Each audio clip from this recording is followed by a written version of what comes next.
नमस्कार, जय श्री राम। कैसे आप सभी का स्वागत है। आज हम बात करेंगे, जब भी आप कभी देखते हो दिवाली की अगली सुबह चौराहे के ऊपर अनेक प्रकार की चीज़ें रखी मिलती हैं। उनमें विशेष करके चावल, शक्कर या कोई भी मीठा प्रसाद, खील, बतासे होते हैं और उसके बारे में अनेक भ्रांतियां रहती है। बहुत से लोग तो वहाँ से निकलते भी नहीं हैं। आज हम यही बात करेंगे। देखिए, हमारा देश कई वर्षों से गुलामी की जंजीर में रहा है। उसका प्रभाव भी है। मुगल काल में तंत्र क्रियाएं बहुत अधिक सक्रिय थी और आप बार बार सुनते हो कि चौराहे के ऊपर चौगानन माता का भोग दिया जाता है, क्षेत्रपाल का भोग दिया जाता है। आपको यह ज्ञात होना चाहिए कि होली दिवाली से पहले जितनी भी शक्तियां हैं सभी एक्टिव हो जाती हैं। उसमें 64 योगिनी, 52 भैरव और पिशाचिनी, डाकिनी, शाकनी अनेक शक्तियां हैं जिनका अध्यात्म के अंदर वर्णन मिलता है। तंत्र की क्रिया करने वाले लोग बहुत अच्छी तरह से इस बारे में समझते जानते हैं।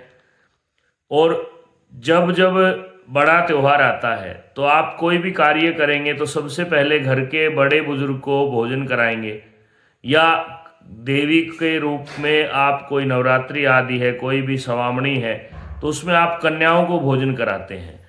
वह भगवान का स्वरूप मानी जाती हैं, देवी का स्वरूप मानी जाती हैं।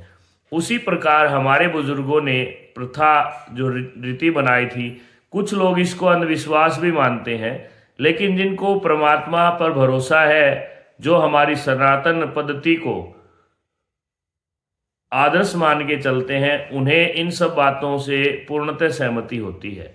अतः आपको समझना चाहिए, जब आप कोई भोजन बनाते हैं तो उसमें शास्त्र का विधान है, पहली रोटी गऊ की, आखिरी रोटी कुत्ते की होती है। लेकिन आप सोचिए जरा, जो देवता 24 घंटे पूरे जीवन भर आपकी रक्षा करते हैं, आप उनको कब याद करेंगे?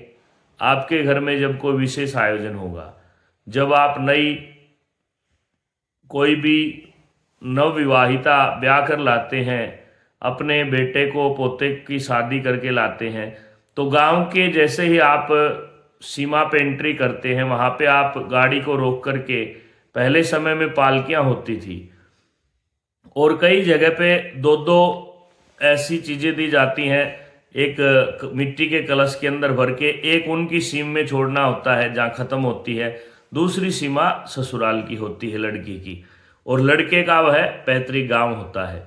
तो आपको यह समझना होगा कि जिस प्रकार हम विवाह के अंदर क्षेत्रपाल को, सीमा के जो रक्षक हैं, उनको ये ज्ञात कराते हैं कि आज से इस गांव में, इस परिवार में एक नया सदस्य आया है, आज से आप उनकी रक्षा करना प्रारंभ करें या उसको परिवार में जोड़ दें।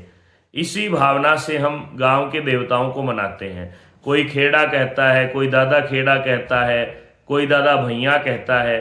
अतः गांव में तो यह बहुत अधिक है। जैसे ही भोजन बनता है, दिवाली की पूजा होती है, उससे पहले ही माँ हाथ में चाकू या लोहे का कुछ भी लेकर के चौराहे पर पिताजी, दादाजी या घर में कोई भी बड़े पुरुष वर्ग के सदस्य, और कोशिश करनी चाहिए इसमें पुरुष वर्ग ही जाएं, क्योंकि स्त्रियों के साथ डाकिनी साकिनी ज़्यादा लगती हैं और होली दिवाली पर ये चीज़ें एक्टिव हो जाती हैं।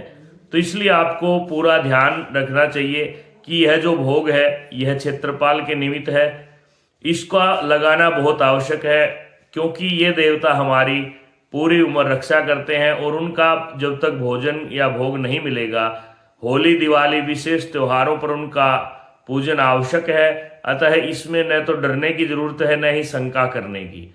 इसको आप पूरी श्रद्धा भाव से लगाइए। और जो तंत्र का प्रयोग करते हैं उसमें आपको अलग प्रकार की चीज़ें मिलेगी, उनसे बच करके निकलना चाहिए, क्योंकि वहाँ पे आपको कहीं ना कहीं नकारात्मक शक्ति परेशान कर सकती है। अतः वीडियो को पूरा सुनना जरूरी है। और जिसने अभी तक चैनल को सब्सक्राइब नहीं किया, सबसे निवेदन है, लाइक करें, शेयर करें, सब्सक्राइब करें। दिवाली तक सबके फ़ोन में यह वीडियो चली जाए। आपको ध्यान रखना है, जो भी संदक आप लगाते हैं केवल मीठे की, उसमें डरने की ज़रूरत नहीं है। लेकिन जहाँ कोई मटकी दिखाई दे, या आपको नींबू दिखाई दे, या आपको और कुछ किसी भी तरह की बलि या कोई श्रृंगार वगैरह दिखाई दे, उससे आपको काफ़ी दूरी बना करके निकलना है। बाकी रही बात जो सामान्य रूप से भोग दिया जाता है, वह क्षेत्रपाल का होता है।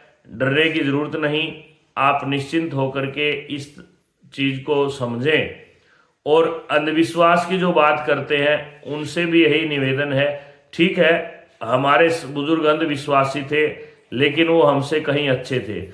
उनका एक यही मन में भाव रहता था कि हम जो भी भोजन बनाते हैं, सबसे पहले देवताओं को भोग लगाएं, कुत्ते बिल्ली को भोग लगाएं। आजकल तो घर में कुत्ते होने लगे, पहले तो चौक चौराहों पे ही कुत्ते को भोजन दिया जाता था। तो ये कलयुग का प्रभाव है, समय का फेर है, 21वीं सदी है। आप सावधान रहें। और कोई भी प्रश्न हो इस मामले में तो आप कमेंट में छोड़ें, आपके कमेंट का इंतजार रहेगा। धन्यवाद। जय श्री राम।